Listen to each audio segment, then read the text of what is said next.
ওই কথাটা আবার নাও যে আসলে কোনো মা নাই তো যার কারণে আমার আশা। যদি না মা থাকতো তাহলে নাকি এরকম করে কেউ ডাঙ্গাইতে দিত।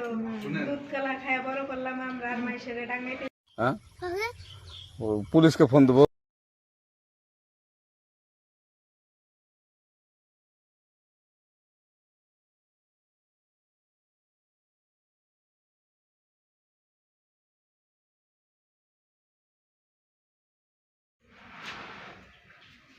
ওই কথাটা আবার নাও যে আসলে কোনো মা নাই তো যার কারণে আমার আশা। যদি না মা থাকতো তাহলে নাকি এরকম করে কেউ ডাঙ্গাইতে দিত। দুধ কলা খায় বড় করলাম আমরা, আর মাইসের ডাঙ্গাইতে। আমাদের বাবু আমরা দুধ কলা দিয়ে বড় করবার নাকছি, আমাদের বাবুকে আমরা কাউকে মারতে দিব না। আর তার মা নাই, তার যদি মা থাকতো তাকে এরকম ভাবে কোনোদিন পিটাইতে দিত? কোনোদিন দিত না। তো সেরকম আমরা ফুপু হয়ে আমরা ওই দায়িত্বটা আমরা নিছি, এখন ওর মার দায়িত্ব। কিন্তু কিরকম ভাবে আমরা এখন ওরে পিটাও দিব না, বদলের বদল আমরা বদল নিব না, অন্য কিছু একটা করব। মামলা করছেন না, অভিযোগ দিয়েছেন? যাই নাই এখনো, আমরা যাইনি এখনো। ওর বাবা বেঁচে আছে? হ্যাঁ, ওর বাবা বেঁচে আছে। ওর মা কতদিন আগে মারা গেছে? ওর মা 6 থেকে 7 বছর হলো মারা গেছে। 7 বছর আগে মারা গেছে না? তার মানে এর থেকে 3 বছর বাচ্চা রেখে মারা গেছে। 3 থেকে 3.5 বছর বা 4 বছরের মধ্যে ওর মা মারা গেছে। তখন থেকে কার কাছে বড় হচ্ছে? এ আমার মার কাছে, মানে দাদির কাছে মানুষ হলো। ওর দাদির নাম কি? ওর দাদির নাম মুসলমান ডালিমন বেগম। ডালিমন বেগম না? আচ্ছা, ঠিক আছে। দাদা দিদি চাচা চাচির কাছে ওই মানুষ হলো। কিন্তু মানুষ আচ্ছা, আচ্ছা, ঠিক আছে। এটা নিলাম।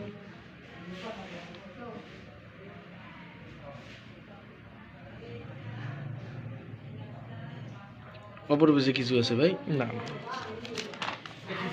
তাহলে ঠিক আছে। মনটা খারাপ হয়েছে, মা নাই তো, মা ডাঙাইছে। আপনার বাড়ি কোথায়? কমলাবাড়ি, কমলাবাড়ি। চরিতাবাড়ি, এনে ভর্তি আছেন রোগী। আপনার নাম কি? গোলাপ মিয়া। গোলাপ মিয়া। আচ্ছা, আচ্ছা, ঠিক আছে।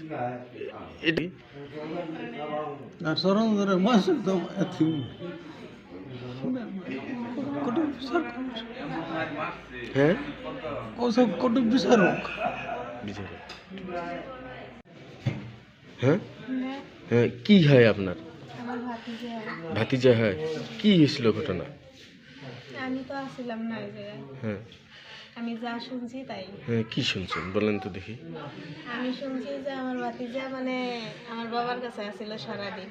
হ্যাঁ। সন্ধ্যার সময় ওরা ডাকে নিয়ে গেছে একটা ছোট, মানে এরই সমান একটা ছোট বাবু ডাকে নিয়ে গেছে। হ্যাঁ, নিয়ে যায় এক বলে বলছে যে আমি একটা ফোন বেচবো। তাই আই বলে কইছে যে আমার কাছে টাকা নাই, আমি ফোন নিব না। যদি তুই প্রতিদিন 10-20 টাকা করে নেস হ্যাঁ, তাহলে আমি দিতে পারবো। তার মানে আমার আব্বু খাইতে দিব, ওই টাকা দিয়ে আমি ফোন কিনবো। হ্যাঁ, এই কথাটাই আরো 3 জন এর পকেট চেক করছে যে দেখি তোর পকেটে টাকা আছে নাকি। বলছে যে আমার পকেটে কোনো টাকা নেই। হ্যাঁ, আরো 2 জন দেখছে, দেখার পরে এর পকেটে মানে যার কাছে টাকাটা ছিল, হ্যাঁ পাশে ফির পকেটে হাত দিছে। হ্যাঁ, দেওয়ার পরে আমার ভাতিজা আবার ফির হাত দিছে পকেটটার ভিতরে, দিয়ে কয় আমার পকেটে টাকা আসলো কোন থেকে। তখন ওই বাচ্চাটা ফির পুষ করছে যে তুই সারাদিন বাজারে আসিলি, ওই জায়গার থেকে মনে হয় তোর পকেটে কেউ দিছে টাকাটা। হ্যাঁ। এই পর্যন্তই আমি জানি আমার ভাতিজার কাছ থেকে, আমি শুনছি এইটুকুই। কত টাকা? আমি শুনছি আর পকেটে 6,000 টাকা ছিল, কিন্তু ওনার 8,000 টাকা হারাইছে, 2,000 টাকা আরও একজনের কাছে আসছিল। এনার 8,000 টাকার মধ্যে 6,000 টাকা এনার পকেটে দিছিল। দেওয়ার পরে যার টাকাটা হ্যাঁ এসে ফির ধরছে আমার ভাতিজায়। ধরার পরে ঘরের ভিতরে নিয়ে, মানে বাড়ির ভিতরে নিয়ে যায় মারতে মধ্যে, ঘরের ভিতরে ঘরের দরজা দিয়ে নাক ধরে পিটাইছে। পিটানোর পরে ওই জায়গার থেকে আবার ফির বাইক করে আরও ফির গুইয়ের সুপারি গাছের মধ্যে বান দিয়ে আবার ধরে পিটাইছে। বুঝেছি। হ্যাঁ, এতটুকুই আমি জানি। এনে ভর্তি করেছেন কখন? কাল মনে হয় 8টার সময় এই জায়গায় নিয়ে আসছে। রাতে? হুম। আপনার নাম কি? আমার নাম মুসামত লাইলি বেগম। ফুপু হন ওর? হুম। ও আচ্ছা, আচ্ছা। একে ডাক দিয়ে নিয়ে গেল হলো মানে অন্য একটা বাবু। বাবু। নিয়ে যাওয়ার পরে মোবাইল বিক্রি করে ওই ছেলেটা, হ্যাঁ, মানে ওই ছেলেটা মোবাইল বিক্রি করবে। করবে। তারপরে এর পকেট সার্চ করলো কেন? এর পকর সার্চ করলো, মানে আই কইছে যে আমার কাছে কোনো টাকা পয়সা নাই। হ্যাঁ, মানে খাওয়ার জন্য তো টাকা পয়সা থাকে।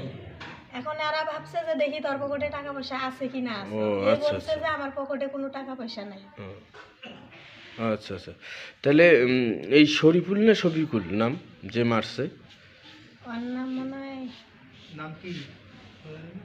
নামটা তো শরীফুল। না, শরীফুল না, শফিকুল, শফিকুলও না, সুরুজ। সুরুজ সুরুজ। হ্যাঁ, আচ্ছা, সুরুজ। ঠিক আছে। ওই মূলত মারছে আর কি। হুম। আরো সাথে কি লোকজন ছিল? ওর হ্যাঁ। সাথে লোকজন ছিল? ওর সাথে লোক আছিল, ওর বাবা আছিল, সুরুজ আছিল, ওর সুমন্দি আছিল। ও কি রাজনীতি করে নাকি? নেতা টেতা? হ্যাঁ, কি কি? সুরুজ মানে এমনি এই যে আগে যে বিএমপি নাম লিখের নেতা আছিল, মানে আমি শুনছি যা হ্যাঁ। ওই এরকম একটা নেতার মধ্যেই আছিল। ও আচ্ছা আচ্ছা। বাড়িটা কোথায় আপনাদের? আমাদের বাবার বাড়ি বেলাবাড়ি, আমার স্বামীর বাড়ি কাকিনা। ভেলাবাড়ি কোথায়? বেলাবাড়ি শালমারা বোট সেন্টারের এই পাশে। ও, এর বাবার নাম কি? মোহাম্মদ আকবর আলী, আকবর আলী। এর নাম হলো মোহাম্মদ বিল্লাল হোসেন। বিলাল হোসেন। ওকে দৃশ্যমান করো। এর বয়স কত? 10। 10 বছর। স্কুলে পড়ে? হ্যাঁ, কোন ক্লাসে পড়ে? মাদ্রাসা ছিল, মাদ্রাসার থেকে পড়া বাদ দিছে, এখন স্কুলে দিছে। স্কুলে কোন ক্লাসে পড়ে? কোন ক্লাসে দিছে সঠিক খবর 10 বছর বয়স কত? ক্লাস মানে 3 থেকে পড়ে? 3 পড়ে, পড়ে। এরকম। ঠিক আছে। পঞ্চম শ্রেণীতে। হুম।